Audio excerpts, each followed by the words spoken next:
is about to start. My name is Christian Herman. I'm the CEO of Morton Salt and also of the operating unit Americas of K+S Group, combining the South and North American salt business. Today's session is about iodine, salt and iodine. And you might know that Morton has certainly a very long legacy, a long tradition in salt, 170 years. And it's not just salt. We also have a long tradition and legacy with iodine. Because it was the year 1924 that Morton was the first company that added iodine to their salt in the form of potassium iodide and market that iodized salt nationally. And the reason for doing that was we wanted to address a public health issue, which is, or was, and still is today, unfortunately, iodine deficiency. So I'm pretty sure you all know that iodine is vital for the human diet. It's an essential ingredient for us, for our body to function. And we need it. We need food to obtain it. That's the reason why it's essential. And since salt is regularly consumed, that's the reason why we can easily add iodine to it. Initially, or originally, it was done to fight goiter, which is an enlargement of the thyroid gland. For me, as a German, I tell you, I have no clue how to really pronounce it right, but I hope you got it. Thyroid gland. But research has found, and that's for me actually way more important, research has found that it plays also a very crucial role for brain development, and especially during pregnancy. And so by offering iodized salt at no extra cost, and we still do this today, our iodized salt is sold at the same cost as our non-iodized salt. Morton was able to a little bit assist in the global fight on the journey against iodine deficiency worldwide. So today what you can expect from the session is the latest thinking and developments of salt and iodine. And we have great speakers today who know way more than I do about iodine and salt. And I would like to introduce our keynote speaker today, Mr. Stan Soderstrom, the Executive Director of Kiwanis International and the Kiwanis Children's Fund. Applause for Mr. Soderstrom. Very good. Thank you, Christian. Thank you to you all for being here today. In the interest of full disclosure, I want you to know, while this is a technical session, my presentation today is not technical. As a matter of fact, I am the least technical person in the room. But I do have a story I want to tell, and I think you will enjoy hearing it. In September of 1990, the United Nations World Summit for Children identified several goals related to the improved health and other conditions of children. Then UNICEF Executive Director Jim Grant proposed that Kiwanis International adopt one of these goals as its own effort to improve child health. As a result of that challenge, Kiwanis not only began a significant undertaking that would result in $250 million being directed to universal salt iodization and related activities over a 25-year period, but it became well known in global health and government circles for its fundraising, advocacy, and continued commitment to several global health issues to improve maternal and child health. Today, I'd like to share this story of how my organization, Kiwanis International, committed to the effort of universal salt iodization, and how that commitment has benefited communities around the world. In effect, this is a story how a worldwide not-for-profit organization got excited about salt. So let's begin with Kiwanis. We are an organization of more than 600,000 members and 16,000 service clubs in more than 85 nations. Our adult service clubs exist to make a difference primarily for youth and children in the communities they serve. Every club has the autonomy to engage locally in its community, however its members choose. Clubs are self-funded through local grassroots fundraising efforts, and volunteer labor from members is the primary source of labor. In essence, we became local heroes to youth and to children, making them into superheroes themselves. This past year, more than 300 clubs built or refurbished a playground in their communities. More than 1,000 Kiwanis clubs delivered literacy programs in schools. Several thousand schools received additional donations of school supplies from their local Kiwanis members. More than 600 Kiwanis clubs hosted a local pancake day, where entire communities gathered for pancakes and sausages cooked by Kiwanis members to raise money for local causes. You may have seen other local projects in your communities that can range from wine tastings to golf tournaments to auctions to even duck races, which this photo shows right here. You name it, we probably do it, as long as it is legal. We partner with a wide range of other organizations and enjoy corporate partners, all designed to further our work. Now, let's go back to the 1990 United Nations World Summit for Children. This was a critical event that brought the world's attention on several issues regarding the well-being of children. To date, it was the largest gathering of world leaders ever assembled at the United Nations, led by 71 heads of state and government and 88 other senior officials. The World Summit adopted a declaration on the survival, protection, and development of children, and a plan of action for implementing the declaration in the 1990s. It included the following goals: global health goals, eradicating polio, eliminating neonatal tetanus, reduction of deaths due to diarrhea, elimination of vitamin A deficiency, virtual elimination of iodine deficiency disorders, and others that you see on the screen here in the areas of both global health and child survival. Kiwanis International, in 1992, adopted the virtual elimination of iodine deficiency disorders as its first global service focus. Cited in the decision were the facts that 1.5 billion people were at risk, and of those, 500 million were children. An extensive analysis that included several possibilities of Kiwanis worldwide engagement had been conducted, and a global cross-section of Kiwanis members and leaders were surveyed. A fundraising campaign to eliminate IDD was selected as the organization's new worldwide service project based upon the following rationale. 1, the science was known. 2, the solution was extremely cost-effective. 3, the amount of funding needed to solve a problem was well within the organization's ability to raise. And last, the solution would permanently improve the futures for millions of children and families. Also, as I said at that time, an estimated 1.5 billion people were affected by various iodine deficiency disorders. So following an overwhelming vote by Kiwanis clubs from around the world to proceed with the global project, Kiwanis entered into a partnership with UNICEF, where UNICEF would provide nutritional and logistical expertise in the countries where people were suffering from various disorders, and working with salt producers, government ministries, other NGOs, schools, and others.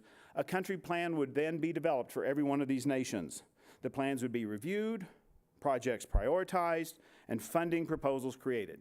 And salt iodization would become the sole means to introduce iodine into the nutritional intake of the various population groups. And at the same time, Kiwanis clubs and members around the world would set out to raise the monies to support the funding needs.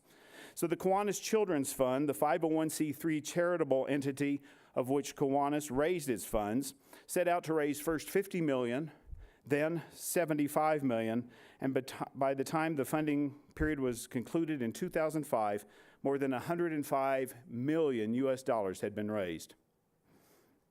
One important note was that the entire organization of Kiwanis, which is member-led, is all about volunteer leadership. So volunteers were stepping up to raise the needed funds at every level of the organization. The funds came from the various projects I just described earlier. Pancake breakfasts, wine tastings, golf tournaments. They became dedicated funds raised for this very cause. And the many clubs took up the challenge to create this effort. Maybe it was a charity concert in Japan, a volleyball tournament in Italy, or a chili cook-off in Texas. They added many, many millions of dollars to this global fundraising effort. Another important source of the funds raised was the Kiwanis Youth Clubs, our key clubs in high schools, and our Circle K clubs on university campuses. They worked with UNICEF and actually reinvigorated a long-standing project that had kind of died away, which was the UNICEF Trick or Treat for Children, especially in US and Canada. And through that, raised millions of dollars to support this global effort as well. The UNICEF partnership required a close working relationship to keep the funds flowing, and as funds were raised, they were immediately forwarded to UNICEF to begin to fund the projects that were needed. Also of interest was the fact that several celebrity ambassadors for the project joined us. News commentator Hugh Downs, if you may remember, used his media platform to tell the story of IDD and chose his final broadcast of the news magazine 2020 in 1999 to tell the IDD story one more time. And actor Roger Moore served as honorary chairman of this project, where he worked tirelessly and in partnership as an ambassador for UNICEF to support our work. Also, Morton Salt and its Canadian subsidiary at the time, Windsor Salt, were active partners in supporting Kiwanis. Besides raising more than $1 million in contributions to the campaign, Morton Salt made its name and logo available for use in the fundraising.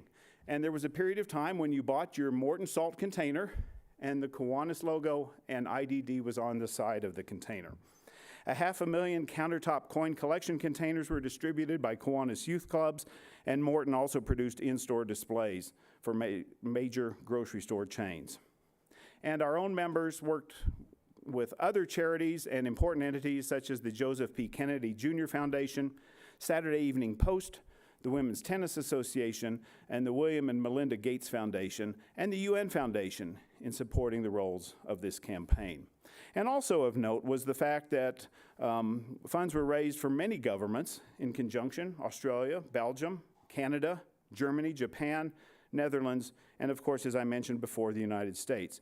And ongoing funding takes place every year through annual government appropriations because of Kiwanis' continued work, and over $50 million has flowed from the U.S. government to support universal salt iodization programs.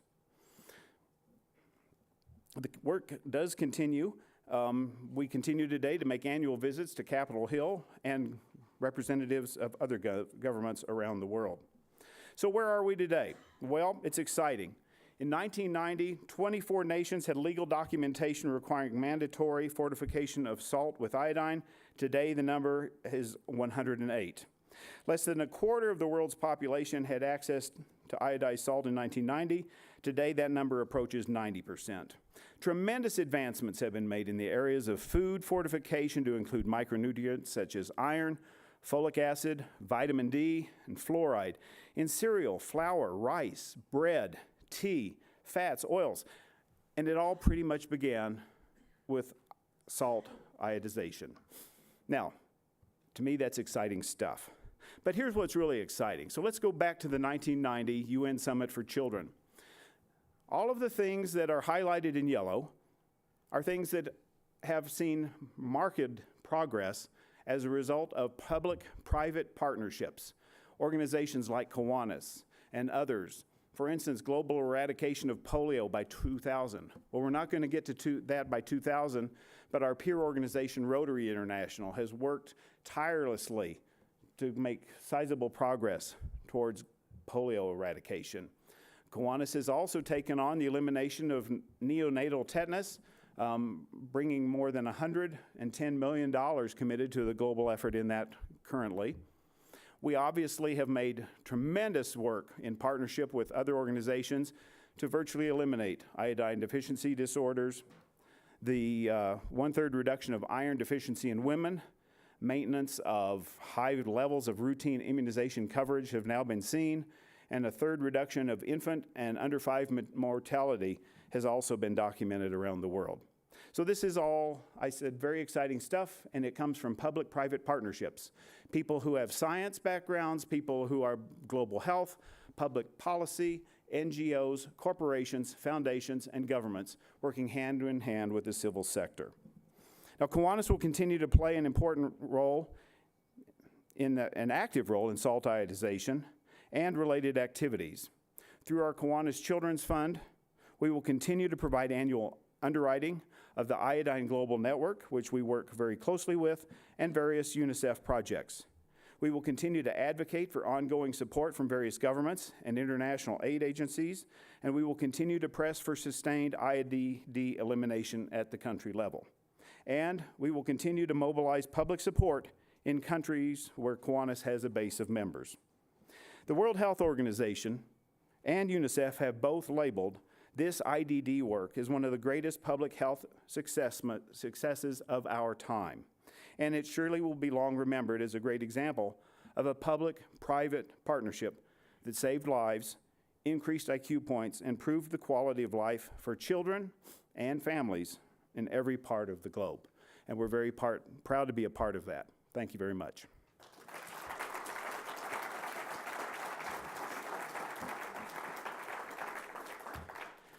And now it is my pleasure to introduce Mr. Tong from the Jiangsu Provincial Salt Industry Group.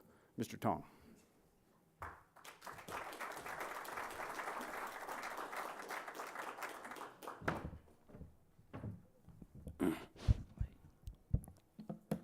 女士们、先生们，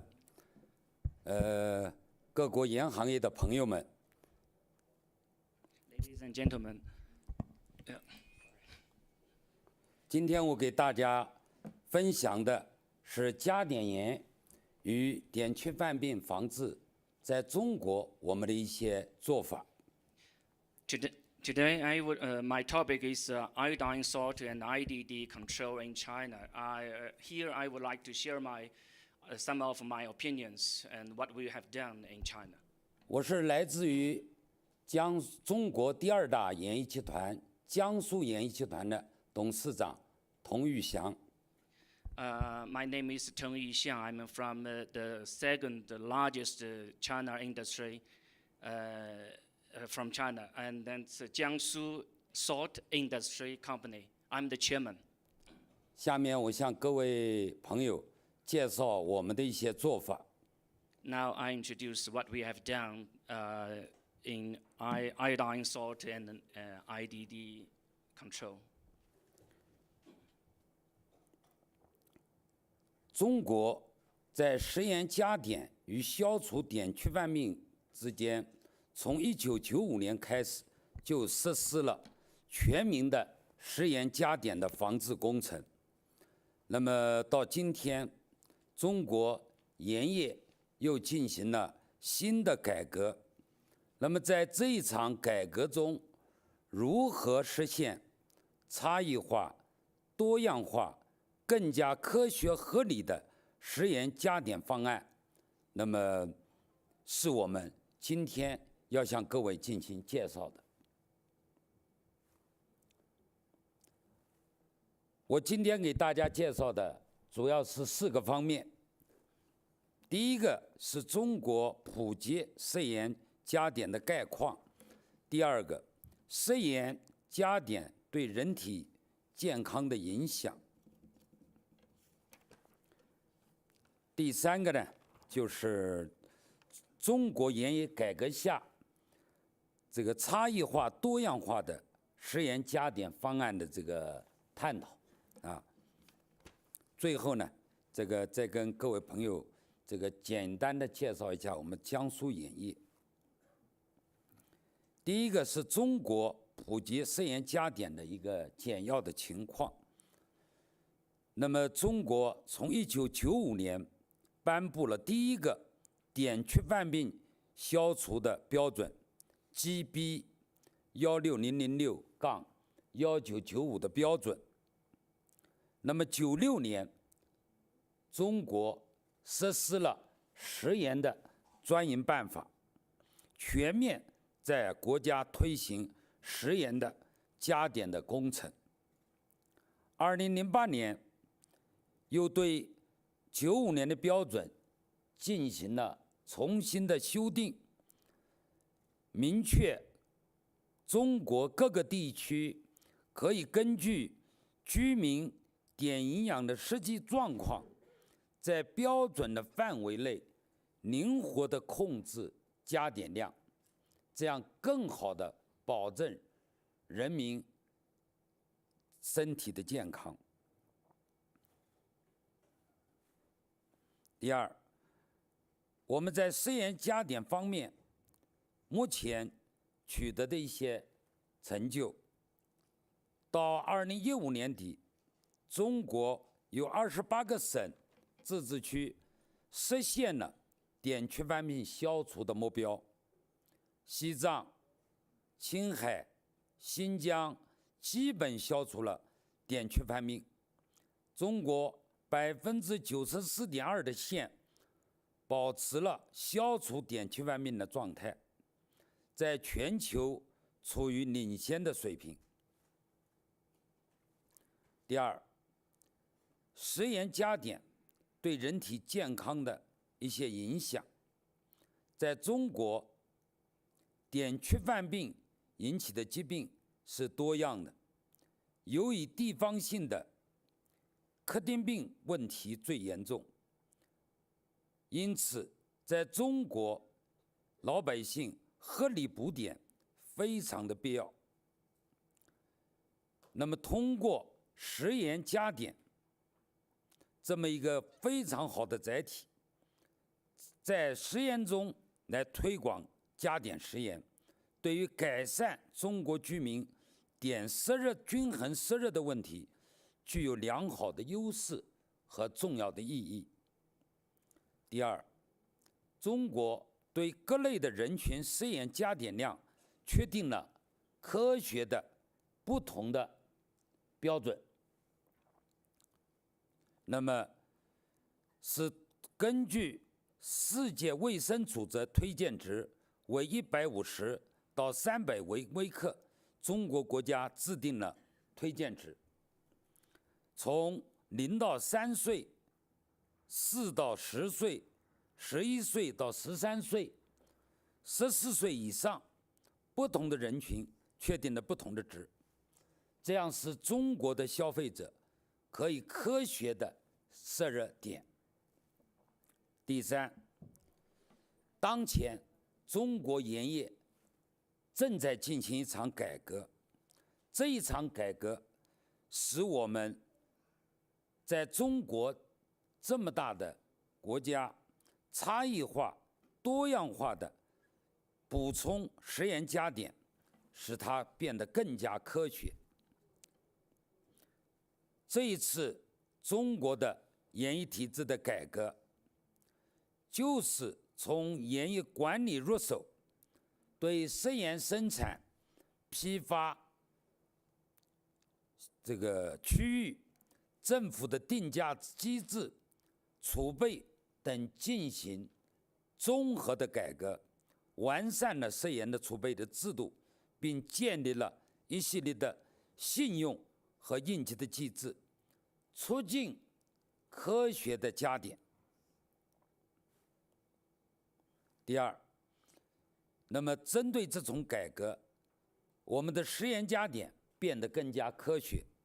第一，是在这一次改革中，使我们的制度更加完善，建立了更加科学的食盐专营的制度，与市场、政府、企业之间建立了新型的科学的关系。第二，是加强食盐加碘的碘，就是碘的这个监测与宣传，适时的对各种人群、不同的地区碘的情况进行科学的监测。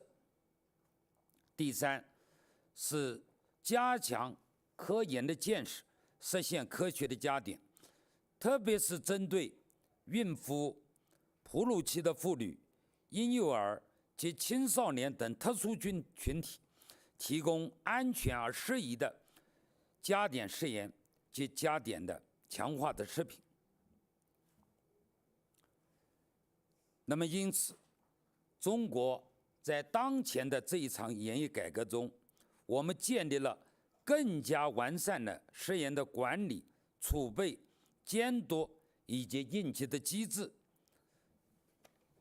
强化了碘的监测和评估，使我们可以正确、高效、安全地推进普及涉盐加碘的工作，彻底控制碘缺饭病。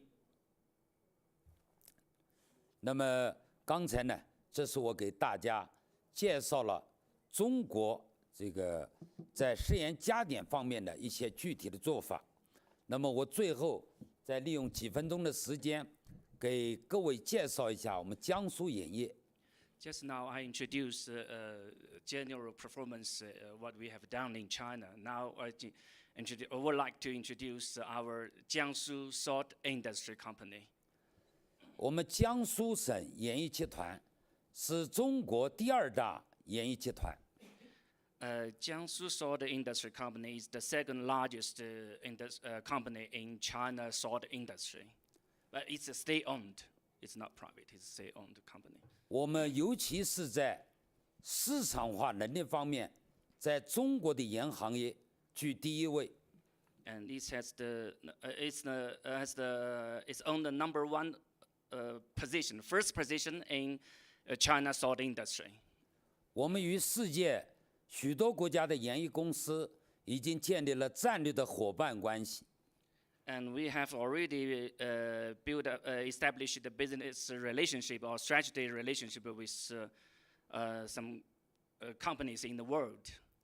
比如瑞典盐业公司。For example, the Sweden salt company, Sweden salt. 英国的莫尔顿盐业公司。And British Melton Company, Melton Company Limited. 西班牙盐业公司。And Spain salt company. 都建立了友好的合作关系。And we also build up as I said, it's very good relationship already built up. 我们江苏盐业也正在向海外加大企业发展的力度。And we more concentrate now. We are more concentrated on overseas market, salt industry market. 我们真诚地欢迎全球盐行业的朋友们到江苏来这个考察交流。And I warmly welcome all the salt-related companies come to Jiangsu, to our province, to have a discussion or to find business opportunities in Jiangsu. 共同推进全球盐行业的发展。And we all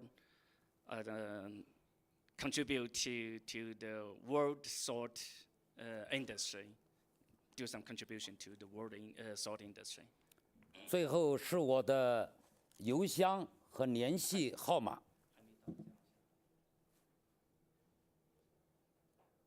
And that is my contact. 这是我的邮箱和我的传真，真诚的欢迎，想和到中国来开拓市场的朋友们，与我们江苏盐业建立联系。And this is my contact, and I hope everyone who would like to get into China market and then try to cooperate with the China salt and contact me and come to Jiangsu. 谢谢各位。Thank you very much.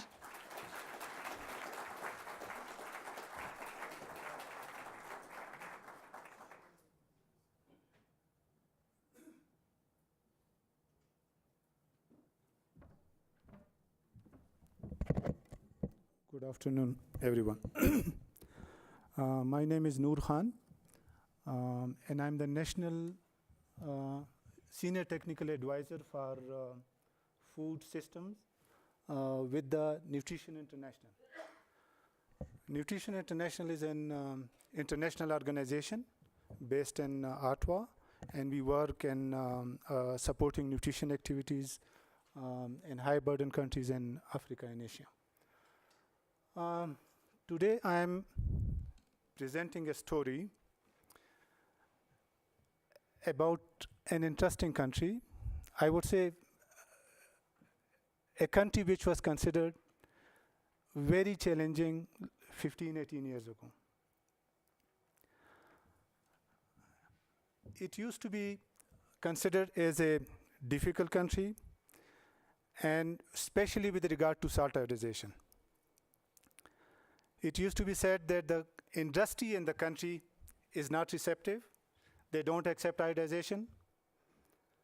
The government is not motivated. And the most important thing, especially about the development sector organization, it used to be said that they are not on the same page. They don't think on the same lines. So this was a really challenging situation. And at one point, this afternoon, I was in the lobby, I was chatting with one of our friends from Pakistan, the hub salt industry. And he said that at one point in 2000, there was a seminar or a symposium in Hague. And there the Germany Chancellor Merkel, currently she's Chancellor, but in those days she had another assignment. So she had a comment about Pakistan, and do you know what did she say? She said that Pakistan is a country where people have shallow thinking and they have rejected the idea of iodization. But the story which I'm telling today, the same country now has reached to a situation where iodization level is more than 80%. And at that point, in year 2000, it was household consumption was 17%. So,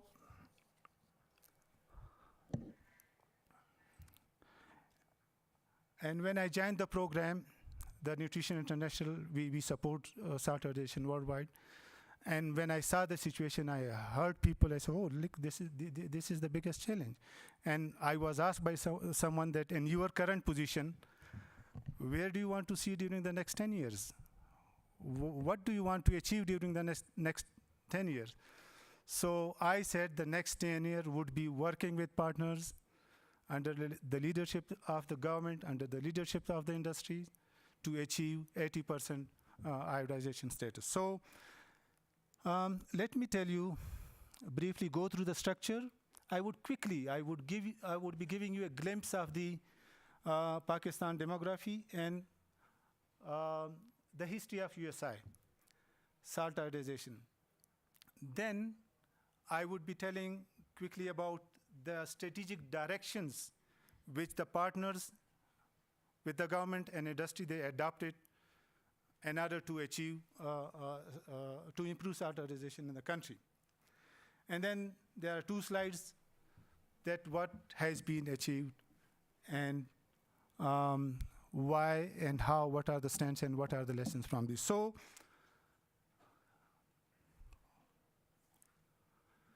this is the country.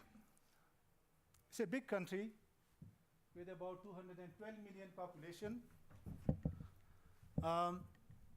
Almost sixth largest country. With regard to salt production, it produces around 2.4 million metric ton salt annually, and these are the major salt producing areas. This has 4 branches, so we have both rock salt and the sea salt, where our hub salt is operating. So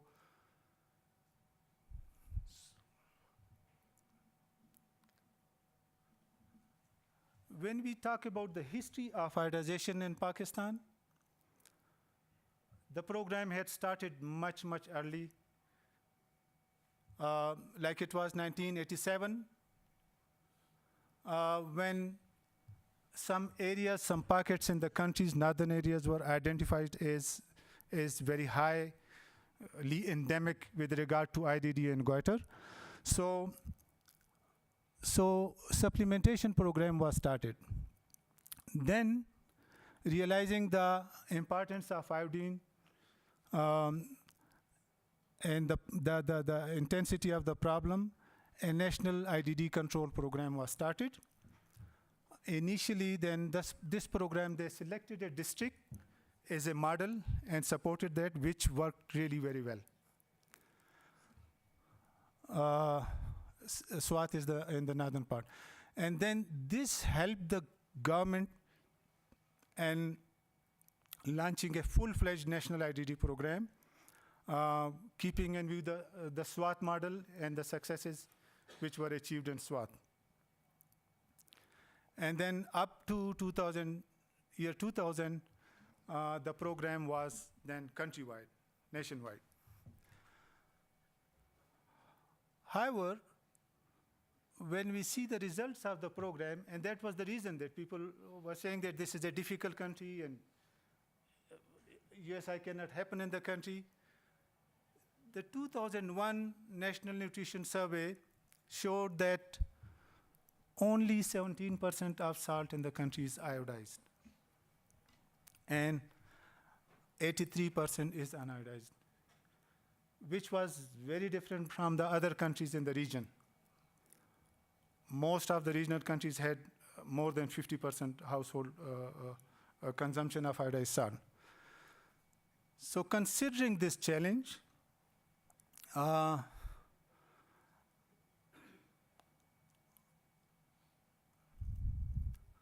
government decided that the salt iodization program should be revived with a more strategic approach. So with the help of Nutrition Internationals and other partners, the salt iodization program was, in 2005, was revived. And what was done? They decided that instead of taking the country in one go, the whole country in one go, let's look at our resources, what resources we have, what capacity, especially the government and the industry, what capacity we have, and so keeping in view that, then we adopt a phased approach, and then based on that approach,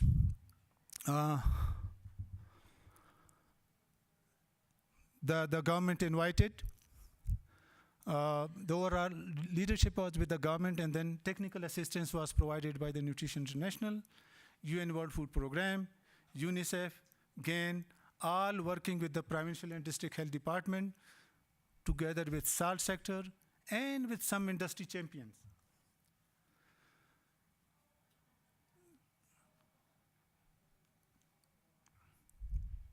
And I remember one comment of the UN World Food Programme country director those days when we went to when I say we, I mean the government and the partners together. When we went to the country director, WFP in those days, he said, look, we have never worked on salt iodization. But let's see if it is that important for the health of our future generation, then let's start working on it. And now we see WFP since that time still working and supporting, and not only funding the program, but also playing as an equal partner role. So one of the there were 4 strategic directions which were decided. One was, let's see what is the structure of the industry. How much salt we produce? Where are the salt production? Where is the flow of salt within the country? How many are big, how many are small, and how many are medium? So based on this, the decision was, the phasing was decided. So first, 20 districts were selected based on this situation analysis, and those districts were high salt producing districts, where salt was produced. So as a result of this situation analysis, then the government knew that 48% of salt share is from the large and medium sector, and 52% are the small processors. Small scale, they say, when the production is less than 50 tons per day, medium is 50 to 200, and large scale is more than 200 metric ton production. So the second strategic direction was that the focus should be building the capacity, both of the government and the industry. Under technical support to the industry, the main thing was building their capacity in iodization processes, technology, and then internal quality control system, and then equipment. What type of equipment, and if they need support in that. And then this was specially focused on the small scale because they're very small scale and they cannot afford the equipment. So and with regard to the large and medium salt processors, some were using really very, very primitive technology and processes to iodize salt. So support was given to them in modification of their iodization equipment. And then lab support for quality assurance. Then the most other important pillar of the program, the government which was leading the program, they also were not having the capacity and resources to monitor the program, to enforce the program. So they also needed to build their capacity. So they were also help in building their capacity. Health managers from the central national level to the district level and to the extreme periphery formation. And then there were committees also at each level. Committees were constituted, headed by the government with all partners as members. And those committees used to regularly review the program. The third strategic direction was regulatory environment. Without a mandate, without a regulatory environment, it is very difficult to implement, enforce a program. So together with the government, the partner works. And in those days, there was no national level legislation. So the focus was because there was a local body system and districts were authorized to implement food systems. So the district level legislations were notified and it helped a lot in moving the program forward. And the fourth important component was uninterrupted supply of commodities, potassium iodide and the equipment. So what was the success? A number of studies. Here I would be giving example of just 2 studies. There are a number of studies which show that iodization program, salt iodization has improved, is doing very well in the country. But this is the one study which was done by a private NGO. And they showed, and this was 2010, they showed that 36% of salt is at the production level is adequately iodized. And only 36% is non-iodized, not adequately iodized at the production level. And then this was also under 28%. The most exciting results were of the National Nutrition Survey, which showed that biochemical iodine deficiency declined from 57% to 18% in mothers. And then from 40% to 12% in school-age children. Maternal goiter declined from 21% to 3% in 2011. And household iodization increased from 17% to 69%, which is now 80%. And these are the strengths. These were the reason that the program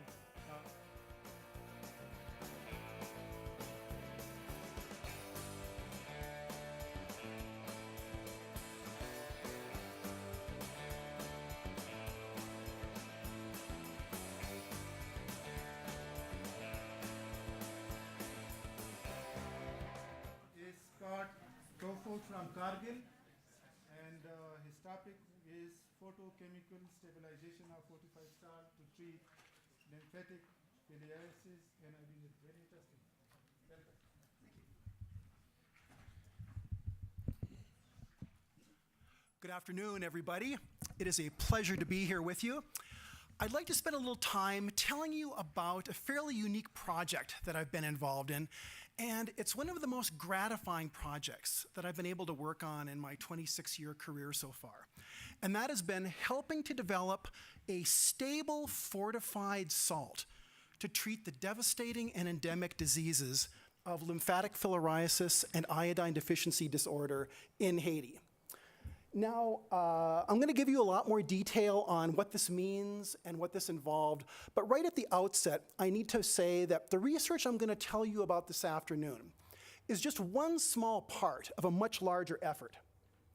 That effort has been led by the University of Notre Dame Haiti program, and they are world leaders in the fight against lymphatic filariasis. They've been battling this disease in Haiti since 1993. Now, Cargill Salt has had the honor of partnering with the University of Notre Dame Haiti program in this effort, and our mission statement is, ministering in Christ's name, we will eliminate lymphatic filariasis and prevent iodine deficiency disorder in Haiti through the production and distribution of co-fortified salt. One of the tragedies of these diseases is that they are very preventable by low-cost and readily available medication. Nevertheless, they remain endemic and devastating in many more impoverished parts of the world where, for various social reasons, it's difficult to get the medication to the population. Now, in situations like this, dietary salt can be an efficient mechanism to deliver medication to a large population that would not have good access to it otherwise. And of course, the most obvious example of this is the very topic of our session this afternoon, which is iodized salt. For many years, our industry has treated salt with small amounts of iodine, and that has been a very effective way to deliver iodine to large populations that otherwise would not be getting sufficient iodine in their everyday diet. And it has been a very effective way, as we are learning this afternoon, to greatly reduce the incidence of iodine deficiency disorders in the world. Now, historically, the people of Haiti have suffered both from iodine deficiency and from this disease, lymphatic filariasis. And Haiti suffers from some of these same social blocks or encumbrances that make it difficult to get the medication that the population needs to prevent these diseases. So this led to salt fortification as a strategy to help in the battle against these diseases. So by analogy to iodizing salt, can we treat dietary salt with both a medication to address iodine deficiency and also a medication to address the disease lymphatic filariasis? And the answer is yes, we can. And that leads us to the basic strategy of the program, which is that we will provide a fortified salt competitively in the retail and food service segments while providing an unfortified salt profitably in the industrial segment. Now, right at the outset, let me point out that the Cargill Salt Group did not develop the co-fortification strategy, nor did we develop the medication to treat lymphatic filariasis. These were both known technologies. And in fact, co-fortified salt has previously been used successfully to treat lymphatic filariasis in other parts of the world, in China, for example. But when we tried to implement this in Haiti, we ran into some unexpected problems. And what I want to talk about this afternoon is the solutions that we came to those problems, with the hope that this information will be useful to other groups who want to implement the same approach in treating lymphatic filariasis and iodine deficiency in other parts of the world. Now, let me say a few words about the diseases that we are going after. So lymphatic filariasis is a so-called neglected tropical disease. It affects 120 million people in 83 countries. It is a parasitic infection. It's spread by mosquitoes. Mosquito bites impart parasitic worms. These parasitic worms will grow in the body, and they will attack the lymphatic system. This results in a variety of symptoms, the most egregious of which is elephantiasis, or extreme enlargement of body parts. This results in pain, in disfigurement, it incapacitates people from work, and it leads to social ostracism.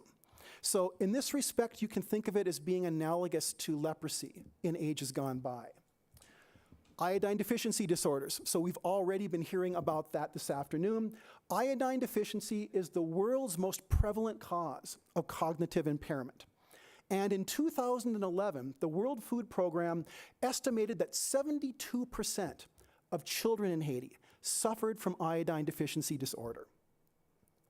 Now, the Cargill Salt Group has been assisting the University of Notre Dame Haiti program by helping Haiti to become self-sufficient in the manufacture, distribution, sale, and marketing of these salt products.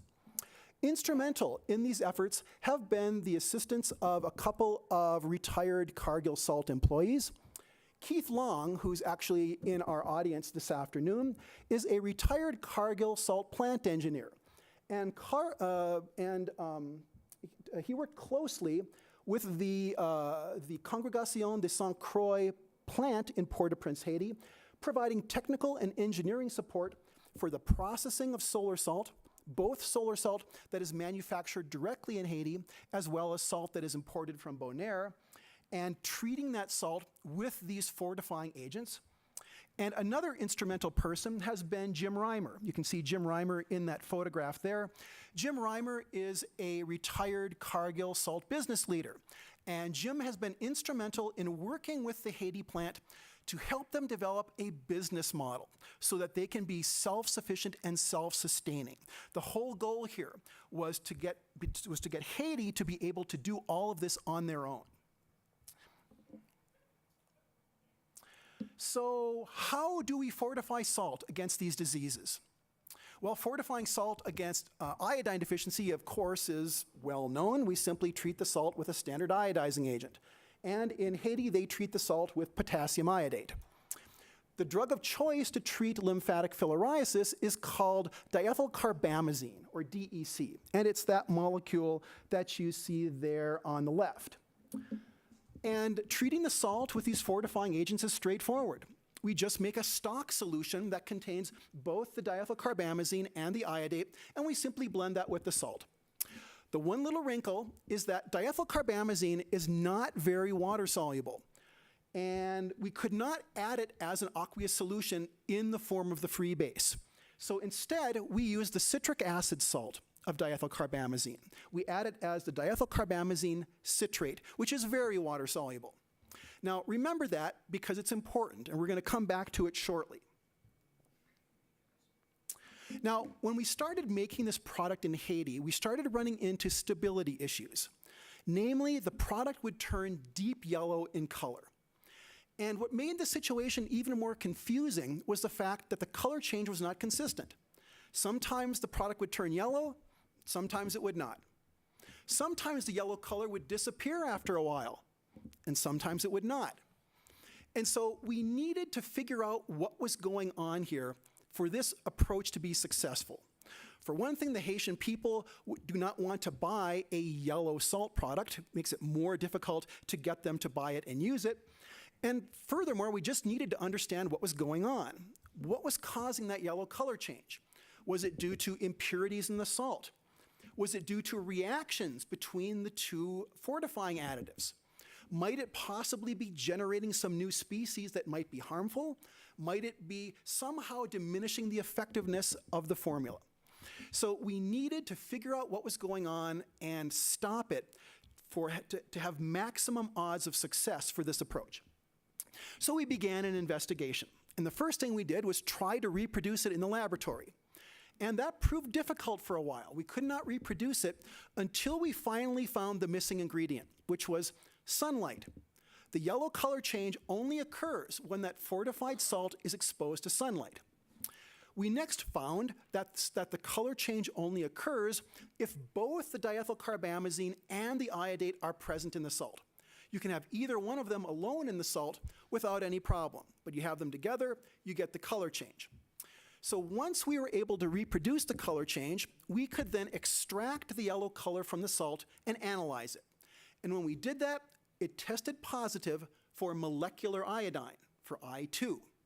So this all pointed to the yellow color change being caused by a photochemical reaction, a reaction driven by light. Between the diethylcarbamazine and the iodate, that changed the oxidation state of the iodate. Now, iodine can occur in a number of common oxidation states. We are adding iodine to the salt in the form of iodate, or IO3-, which is colorless. Another common form in which iodine is added to salt is as iodide, which is also colorless. But molecular iodine, I2, is colored. And the color it has depends on the concentration. In relatively dilute solutions, it will look yellow. In more concentrated solutions, it will be brown. And in very, very concentrated solutions, or what you would get if you had solid iodine, it's deep purple or black in color. And if you've got both iodine and iodide present at the same time, they will react with each other to form a new species, triiodide, or I3-, and that also is yellow in color. So considering these different colored oxidation states of iodine, we proposed the following mechanism for what was causing the yellow color change. We proposed that the yellow color change was being caused by a photochemical reaction, a reaction driven by light, that progressively reduced the iodate in oxidation state towards molecular iodine and ultimately to iodide with resultant color changes. So we start with our treated salt containing iodate at an oxidation state of +5, and that's colorless. Now we expose that to sunlight, and that starts the reaction. And that reaction starts progressively reducing the iodate to, whoops, that's not what I wanted. Progressively starts reducing the iodate down towards molecular iodine at an oxidation state of 0, and that is the principal cause of the yellow color. As we continue to expose it to sunlight, the reduction continues, and we go to an oxidation state of -1/3 as we start generating some iodide, which reacts to form triiodide, and this also is yellow. And if we continue to expose it to sunlight, the reduction continues until it's reduced all the way down to iodide at an oxidation state of -1, and it is colorless again. So this mechanism explains the inconsistent color changes that we were seeing, because the color change only occurs if we get exposure to sunlight. That doesn't necessarily occur all the time. And if that sunlight exposure stops, that salt gets stuck in whatever color form it was in. But if we get continued exposure to sunlight, what we will have is a metastable formation of molecular iodine. The salt will turn yellow as this iodine grows in, and then the yellow color will fade as that iodine is progressively converted to iodide. So now that we had a hypothesis, we needed to look at that more closely. And the mechanism that we proposed is consistent with other reports in the literature. So in 2012, Saunders et al. Reported that aqueous iodate is photochemically reduced in the presence of humic acid, and that is an organic material. Spokes et al. In 1996 reported that aqueous iodate is photochemically reduced to iodide, but organic matter is essential for the reaction. So these reports are consistent with the behavior that we were seeing in our system, because our system has water, it has iodate, it has an organic reducing agent in the form of the diethylcarbamazine, and it's got sunlight. Now, we were able to confirm this mechanism with the following experiment. This graph shows you analysis of the fortified salt before and after exposure to sunlight. We analyzed our fortified salt for the 3 common forms of iodine, for iodate, for iodide, and for molecular iodine. The blue bars show you analysis of the salt before exposure to sunlight. And note that the iodine is entirely or almost entirely in the form in which we added it, in the iodate form. Compare that to what happens after 2 hours of sunlight exposure. The analysis is given by the yellow bars here. And note that after 2 hours of sunlight exposure, the iodate is completely decomposed. It goes entirely away, and it's converted entirely to iodide and to iodine. And again, the iodine is what's causing my yellow color. And you don't need much. Even at this relatively low ratio of iodine to iodide, you get substantial yellow color in the salt. So now that we've confirmed what's causing the yellow color change, how can we prevent it? Well, the obvious way, perhaps, is to simply protect the salt from light. If we package that salt in opaque packaging, we are not going to have that sunlight to drive the reaction, and that should prevent it. But maybe that's not the best approach. Opaque packaging may be more expensive than the transparent plastic packaging. And once the salt's removed from the opaque packaging and exposed to daylight again, it should be susceptible to the same color change. Another possible approach, we could use a different iodizing agent. We could iodize with iodide rather than iodate, because iodide is already completely reduced. It's reduced as far as it can go. There's no place for it to react due to that photochemical reaction. The problem is that even though it's reduced as far as it can go, it can be oxidized back the other way by molecular oxygen in the air. And if it goes back towards molecular iodine, we're going to be right back where we started from. And in fact, that is why we typically use iodate as the iodizing agent in more humid tropical climates like Haiti, because it's more stable than iodide is. So, is there anything else we can do to shut that yellow color reaction off? It's interesting to note that the reduction of iodate is thermodynamically favorable under acidic conditions. This is the oops, I did it again. Let's see here. This is the half reaction for the reduction of iodate.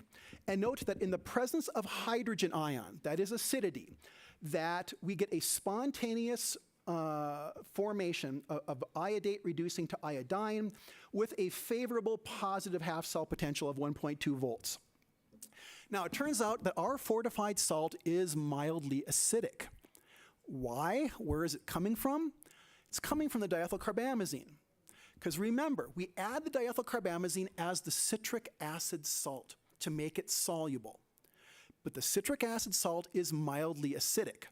So we are getting a double whammy in terms of the stability of the iodate from our diethylcarbamazine additive. The diethylcarbamazine is providing both an organic reducing agent and acidity, both of which in the presence of sunlight will drive the decomposition of that iodate. So what we need to do is either get rid of the reducing agent or get rid of the acidity. Well, we can't get rid of the reducing agent because that's our medication. The diethylcarbamazine is what we need to treat the disease, and it is inherently an organic reducing agent. We can do something about the acidity, though. We could treat our fortifying stock solution with a base to raise it to an alkaline pH. And if we remove the acidity, we should inhibit that yellow color formation reaction. And in fact, we do. This experiment shows you that, an example. So what you see here is another experiment like I showed you before, where we are measuring the different iodine species in our salt before and after exposure to sunlight. But in this case, the salt was fortified with a stock solution that had been adjusted to pH 9, to alkaline pH. And note the difference. Once again, the blue bars show you the analysis before sunlight exposure, and once again, the iodine is entirely in the form of the iodate, which is where we want it. But whereas before, with our mildly acidic formula, after 2 hours of sunlight, we saw the iodate completely disappeared. Note that now, with an alkaline formula, the iodate remains very stable. It stays mostly in the iodate form. We get only a tiny amount of free iodine forming, not enough to cause any color change. So this approach works. Now, a few practical considerations to keep in mind. In principle, we could adjust the pH of that stock solution with any base that we wanted to, but practically it's probably going to be best to use sodium hydroxide. Sodium carbonate would be cheaper, but there are some reasons sodium carbonate would not work as well. One is that it will not raise the pH as high. We're limited to a pH of about 7.2 if we treat with sodium carbonate, and that's not quite high enough to be optimum. Another problem with sodium carbonate is it will effervesce vigorously when you add it to an acidic stock solution, and that can create operational difficulties. It can create safety problems. So probably best to use sodium hydroxide as the pH adjusting chemical. Now, we pay a price for adjusting the pH of that stock solution in losing solubility of the diethylcarbamazine. Because again, remember that we added the diethylcarbamazine as the citric acid salt to make it more soluble. So if we adjust the pH of our stock solution towards the alkaline range, we are going to be shifting the diethylcarbamazine back towards the free base form, which means it will be less soluble. That means we have to use a more dilute solution, and it means we will end up having to add more moisture to the salt to achieve the same level of diethylcarbamazine. Another price that we pay for adjusting the pH of the stock solution is that it messes up the plant's analytical method.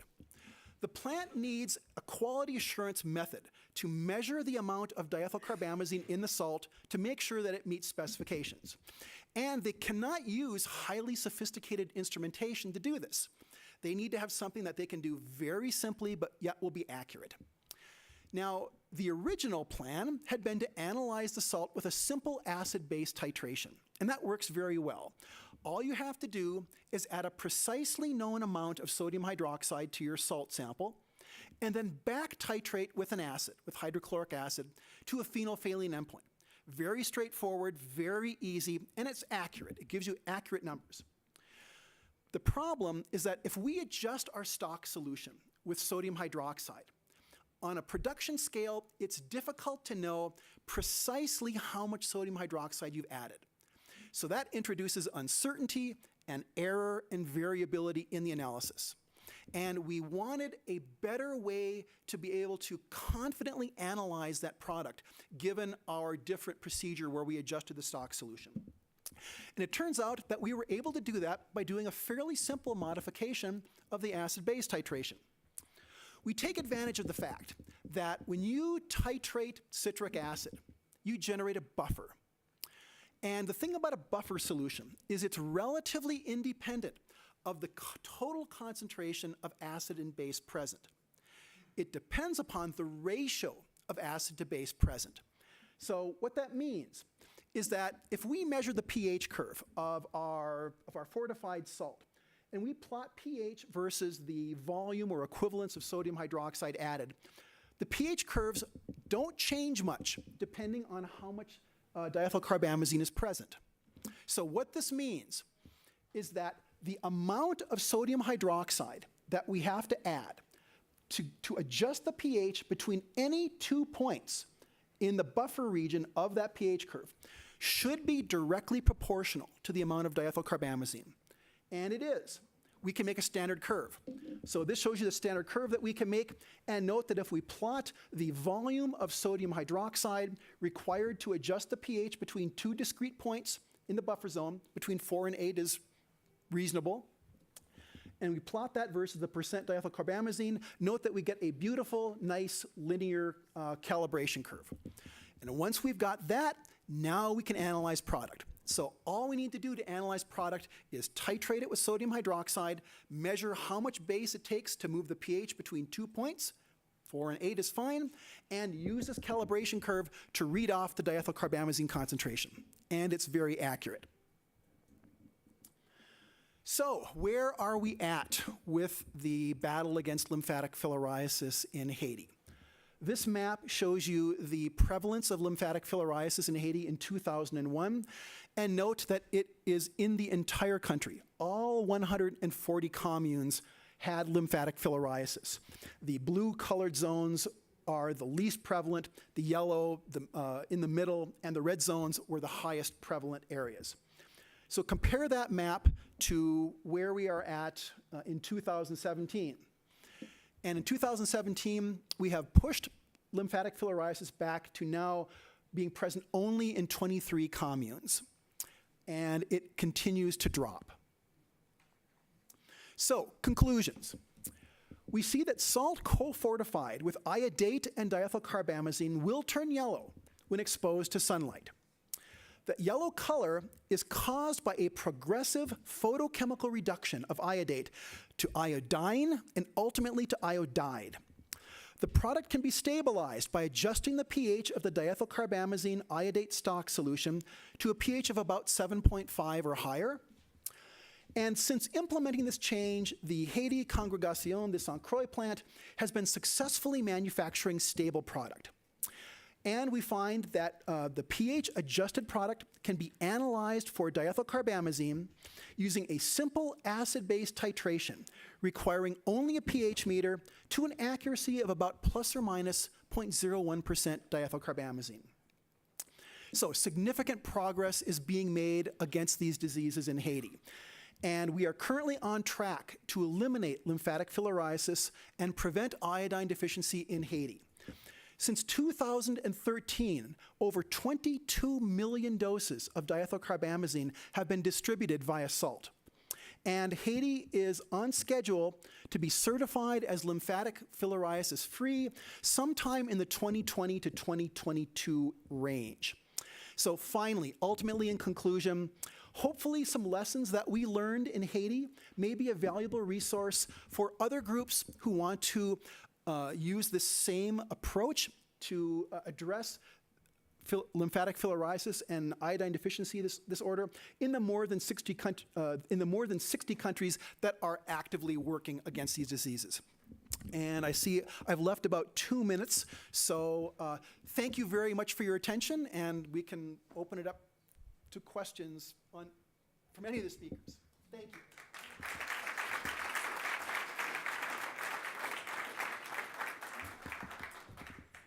So, thank you very much. I think we should give an applause to all three speakers today for coming here. Number one. Thank you very much. Second, I have to tell you, I had to check out sometimes because I could not follow you in the last third paragraph. But what I took from it was that we have great success stories, not just in Haiti, but also in China and also in Pakistan. And that is really enlightening for me today, and it's great. At the same time, we all know that in some Western countries, we are still having to deal with iodine deficiency. And I think we all need to recognize it's not just a battle that has been won, it's a constant fight, and we just have to stay vigilant also in Western countries to fight iodine deficiency. Third and last point, I don't know if Laurie Roman told you, but we are doing at the opening ceremony today a quiz, because everything what you heard today, we're going to check on that tonight. Yeah, so make sure you know about the buffer stock and the stock solution and iodine and iodide. So this is really important for tonight, yeah, for your conversation. Thank you very much, and this concludes the session. Thank you.